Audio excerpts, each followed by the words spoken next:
name is Jon. I'm a recovered alcoholic and drug addict. So good to be with you all today. My topic is reaping and sowing. What is that? And as I was just meditating on that this morning, I was thinking about the dark, lonely, isolated days of COVID.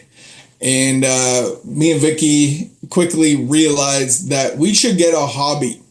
Maybe something that we could invest our time into, something that we could do to just nurture our own spirit and give us a little focus. So I picked cultivating. I picked herb garden, indoor herbing through hydroponics, and she picked, I believe, knitting. So she made blankets and I made herbs. And it was really cool to see. I got to investigate certain herbs and spices. And so as I grew this and cultivated this little garden, I had these little pods and you put the seeds and then there's a flow of water and light at all hours of the day and night. And very quickly you start to get to see what the seeds actually are. And so they're all labeled and such. At one point I grew a basil tree. It started growing bigger than the container actually could hold because I kept clipping it and using it, and basil was one of my favorites. Mint was another one that grows extensively. I was surprised at its ability to kind of dominate. At one point, I thought I would experiment with lettuces. And what I found out is lettuce is literally just water, and it would absorb all the water every day, and then it would just like grow too big. And then the most interesting one that I had was a bunch of peppers. So I had jalapeno peppers, red peppers, I had little ghost peppers, and so over the course of time of growing these peppers, you couldn't really tell what the pepper was because I didn't label them. But sooner or later they would get a little flower and then a bud, and then they would grow into the pepper that it was supposed to be. And so my favorite out of all of them were these little miniature jalapeno peppers. They were really good. I used them all the time, and I got to see what they were. So that's the concept of reaping and sowing. I put something in the ground into the conditions that it demands to grow into something usable. Another one that I thought of was education. And so once you become educated, that can grow into something else. And I got into a specific trade, and one of the criteria was, or the prerequisite was, one of the prerequisites was to have a high school diploma. And so I was very close to a high school diploma. I had 29 credits, 29 and a half. So I got into the trade, I gave them my transcripts, and within 2 months, they told me that I didn't have the prerequisite of high school diploma. And so I kind of had to scramble. I kind of explained it, but it just didn't give me the proper prerequisite to start my trade.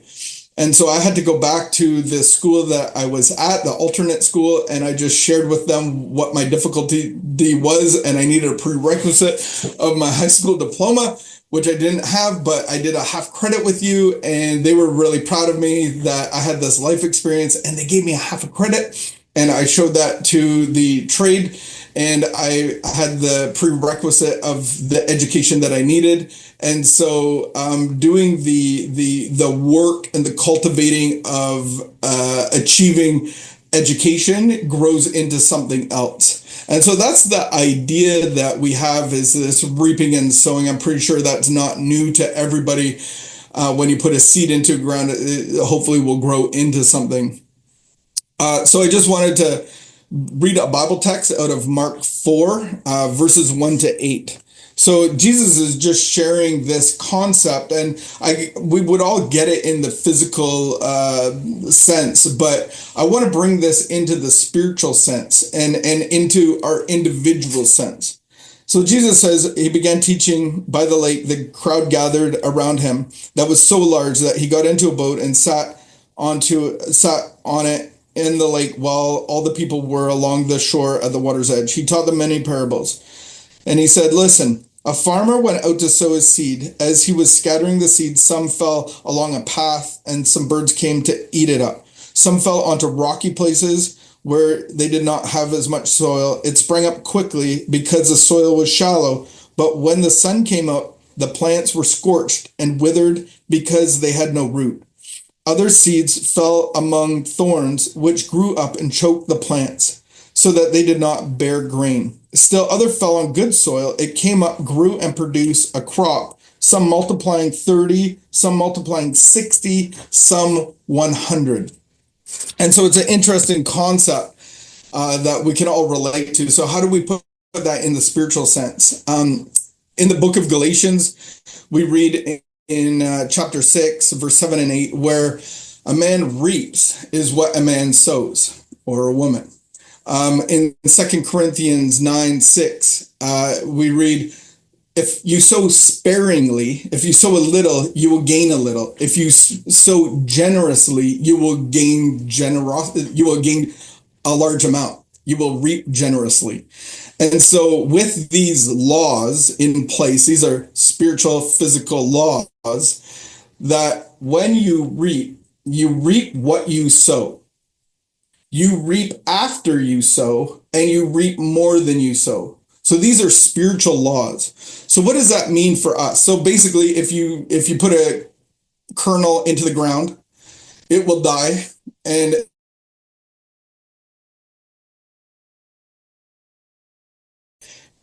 have a whole lot of popping corn out of one kernel. But if you put that one kernel into a frying pan, it's really cool to do that, by the way.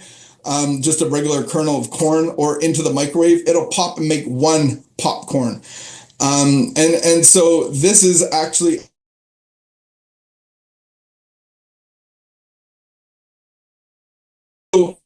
the spiritual life that our recovery promises. That's what the gospel promises. If we lose our life, we will gain a new life. If I abandon my life, I will gain a new life. I will walk into a new structure that is what God will have me be. He will make me a new structure, a new living place where he actually resides. So it's the Garden of Eden. We get to cultivate this garden. I actually become the temple of God.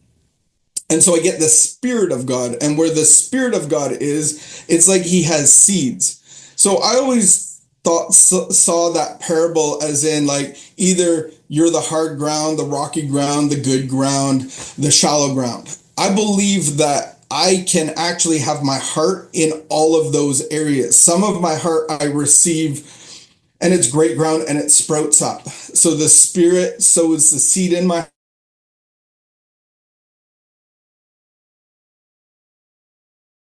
parts of my heart that are, there's parts of my heart that are shallow. I could receive something, or actually it's hard. And so the goal, I believe, is the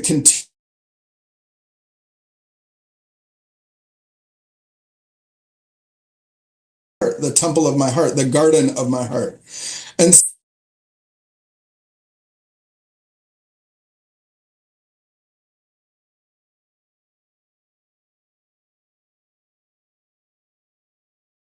soil, so it goes. It's beginner stuff, and I must have made a comment because he told me that later. And so I was judgmental of it, or I put it down. And yeah, if you want basic recovery, then do that process. But if you want, and it's implying if you want mature recovery, then you will do it this way. And so I belittled it, or I put it down. And so a month or so goes by, and he asked me to engage with him into doing the inventory process. And so I agreed to do that. And my prejudice was against this way of doing it. And so I got to look at it. I got to, like, actually sit down and look at what the process was and where it came from. And I really got to understand that it's a beginning, and it's like turning on the spiritual lights. Like, we don't have to figure out the floor plan. We don't have to figure out how to get involved in the mission and get at her and all the little details of my disease and where it's come from and how it's manifest. And it's basically, let's turn on the lights. And I was like, man, that's a really good starting point. Let's just turn on the lights and get somebody connected to the power. Isn't that what it's all about? And then the whole rest of your life is the process of growth and experience and that kind of thing. So he came at me with my worst nightmare. And it was a list of kind of like this inventory of liabilities and assets.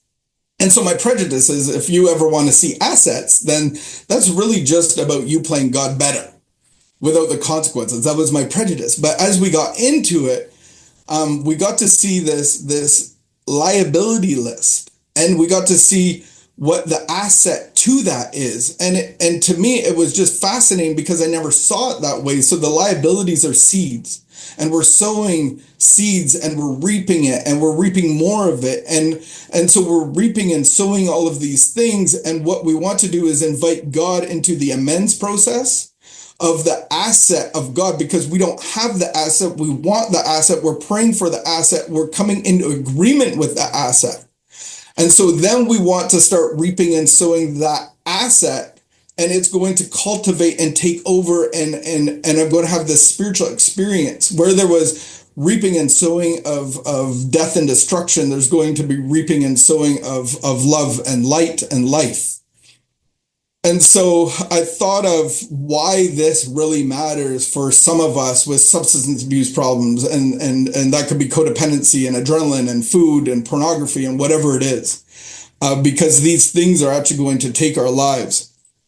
So in the Big Book of Alcoholics Anonymous on page 66, it talks about this, the growth and the maintenance of the spiritual experience is our hope. So we experience death and destruction.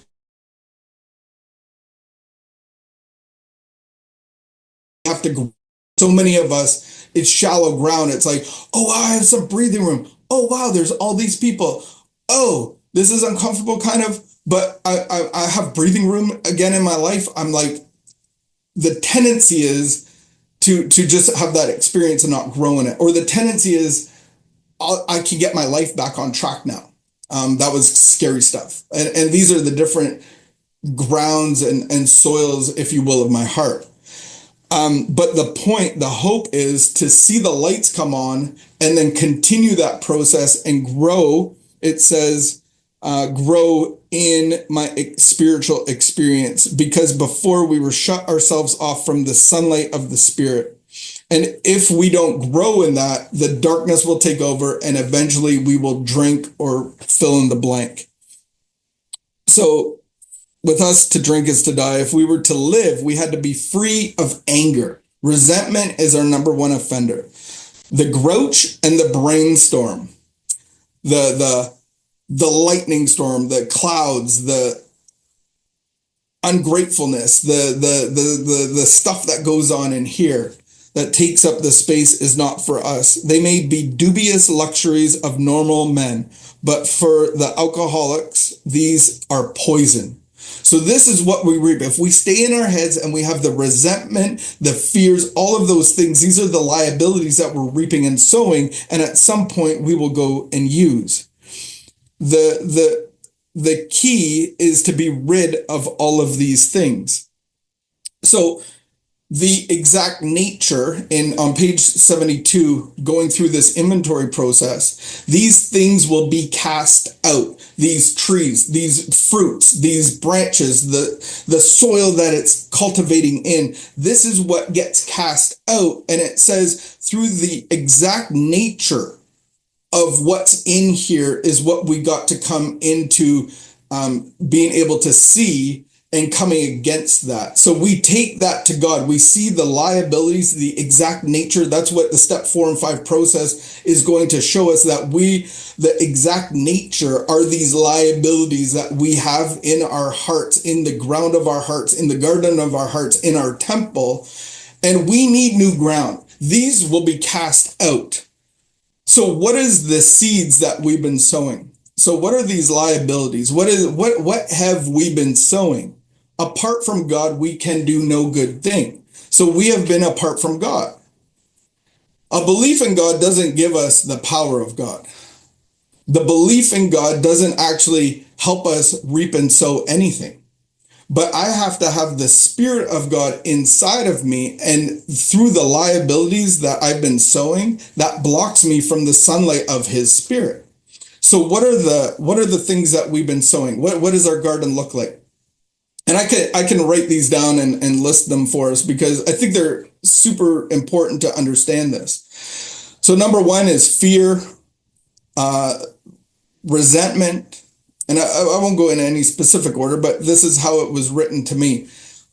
So resentment, fear, selfishness, dishonesty, false pride, jealousy, envy, and laziness.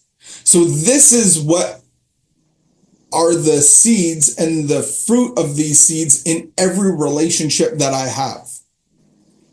So now I write this list and we go through this list, and now we look at the asset of the Spirit of God. So the Spirit of God inside of me is going to give me another seed to sow.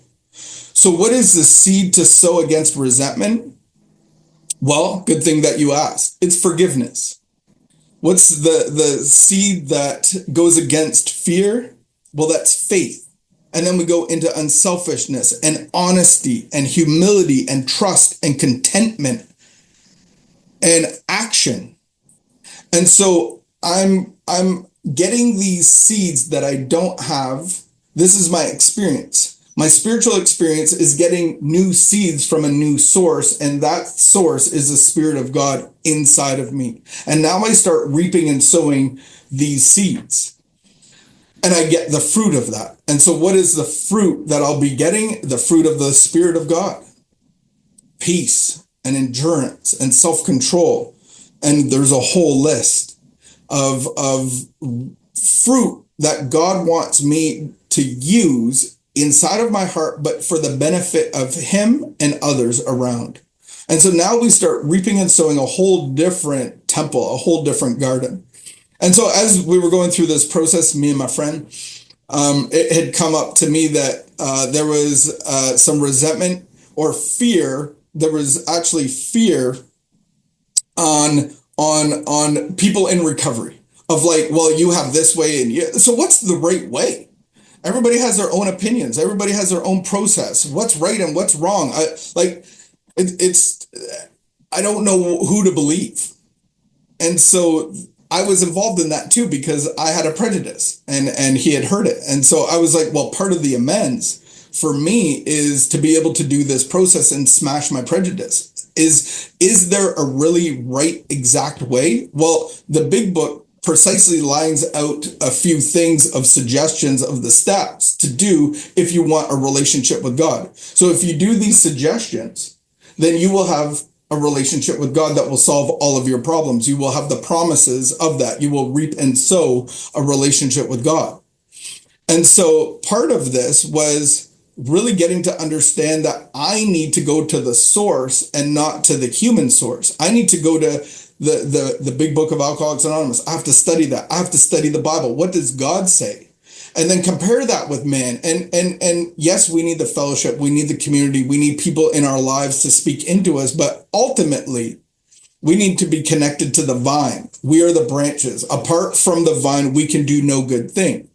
And so instead of going to the phone all the time, we go to the throne of God. And the throne of God, that's why I need the relationship with God on the inside of me. And so now I start experiencing different fruit because I'm asking God for different seed. And so I'm now sowing the seed of forgiveness, the seed of faith, the seed of unselfishness, the seed of honesty, the seed of humility, trust, contentment, and action. And so just like the educational seed that I'm going to reap and sow down the road, it might cost me at the beginning. There's action involved. I don't think that we're just passively like, Lord God, give me the seed of unlaziness, unselfishness, honesty, forgiveness, all of those things. I have to actually start working. I actually have to start practicing. So where I'm dishonest, now I go into my relationships to be honest. Who am I most dishonest with? In my experience, it's me. I'm saying I'm going to do these things. I'm going to work out like this. I'm going to get up like this. I'm going to do my morning meditation and connecting time. I'm going to eat a certain way. I'm going to live a certain way, and then half the time, well, that was good for a bit, but I got distracted. So I don't follow through with what I even want to do for myself. So in the Bible, it says, let your yes be yes and your no be no. Can I be a man of my word to myself? Now I start to actually plan my day. I plan my food. I plan my activities so that I actually can be honest with myself. How do I have faith? Well, I study the word of God. I actually, if you want 100 teachers about the Bible, you can find them on the internet, on YouTube. If you want some suggestions, I got some great suggestions. Start studying the Bible with other people. Start studying the big book of Alcoholics Anonymous. Start studying, and then you have the faith because you know what the real answer and solution is, confirmed by man. But when the false comes, you'll know what the false looks like. So another thing of doing this, page 85 of the big book, it says, it's easy to ease up on our spiritual program of action and rest on our laurels. It's easy to start doing that for all of us. So that's good news, that because most of us will experience that. If we rest on our laurels, we are headed, if we ease up on the gas, we are headed for trouble. If we do alcohol is a subtle foe, we are not cured of alcoholism. The I, self, me. What we really have is a daily reprieve, contingent on on the maintenance of our spiritual condition. Every day is a day when we must carry the vision of God's will into all of our activities, not just the ones that we choose. How can I best serve thee? Thy will, not mine, be done. These are the thoughts which must go with us constantly. This is what the action is to know the assets, to know the seeds, to know the Spirit of God, that the fruit of God, and start to implement those in your life. It's not about all do. It's about becoming something different. But I need to ask God for the seeds. I need to ask God for this cultivation to happen in my life. And so I get to actually go to work. And what's the work? I have to have these thoughts constantly throughout my day. How can I best serve thee?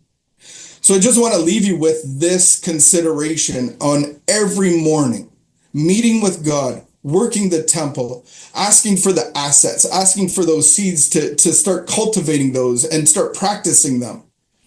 And then every day, write the question, how can I be helpful?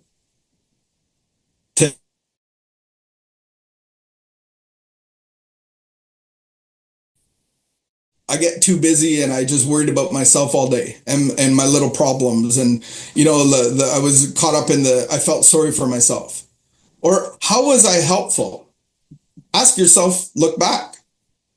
And then just ask the question, how can I be helpful today? And maybe put your pen on paper and just ask that question. So I leave you with that. I'm excited to hear what you have to say and your experience about reaping and sowing. You might have an experience that you just want to share.